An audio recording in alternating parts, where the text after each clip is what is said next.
Seorang pembunuh bayaran kelas atas bersiap untuk membunuh presiden. Pertama, ia menembakkan satu peluru uji ke dinding untuk melihat bagaimana kipas kecil di dekatnya bergerak. Dari situ ia bisa mengetahui arah dan kecepatan angin, yang membantunya menghitung seberapa jauh peluru akan bergeser. Setelah itu, ia membidik targetnya dan menembak lagi. Kali ini tepat di tengah. Ia menahan napas. Ketika presiden muncul, ia menarik pelatuk dan mendaratkan tembakan kepala yang sempurna.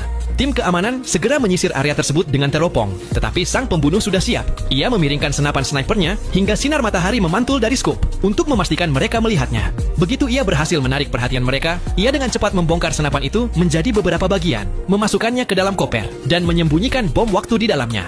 Tujuannya adalah menjadikan kamar hotel itu sendiri sebagai tempat kejadian, tanpa meninggalkan jejak bahwa ia pernah melarikan diri. Sebelum pergi, ia membunyikan alarm kebakaran hotel agar keamanan dan polisi bergegas menuju kamar tersebut. Lalu, ia dengan tenang masuk ke sebuah mobil yang sudah ia parkir sebelumnya dan pergi dari sana. Saat polisi berlari menuju hotel, sang pembunuh kembali memutar arah dan mengembalikan mobil umpan itu ke tempat parkir semula. Kemudian, ia masuk ke mobil aslinya dan melarikan diri. Dengan cara ini, meskipun kamera keamanan menangkap mobil pertama, itu tidak akan berarti apa-apa. Saat tim SWAT tiba di kamar hotel, bom waktu itu sudah meledak. Ledakan tersebut membakar segalanya hingga menjadi abu. Tidak ada sidik jari, tidak ada petunjuk. Bahkan mobil umpan itu pun hancur. Seolah-olah ia tidak pernah berada di sana sama sekali. Namun, ada satu masalah yang tidak ia duga. Keamanan di pos pemeriksaan jalan raya meningkat 3 kali lipat. Setiap mobil dihentikan dan diperiksa.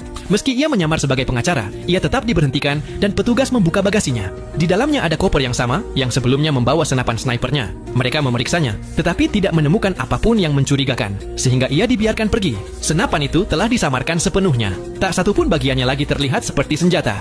Gagangnya kini menjadi skop. Batang logam membentuk badan senjata. Kepala resleting berfungsi sebagai pelatuk. 4 peluru tersembunyi di dalam 4 roda koper. Semua orang terkejut. Tembakan itu diambil dari jarak 3.815 meter. Lebih jauh dari rekor sniper manapun di dunia. Sementara itu, sang pembunuh telah sampai di tempat persembunyiannya. Ia masuk ke internet untuk mengumpulkan pembayaran 30 juta dolar miliknya. Namun setelah menunggu lama, satu-satunya pesan yang ia terima adalah "Bangsat kau!" Nah, cuplikan adegan dari serial TV ini bisa kalian saksikan dengan judul The Day of the Jackal 2024.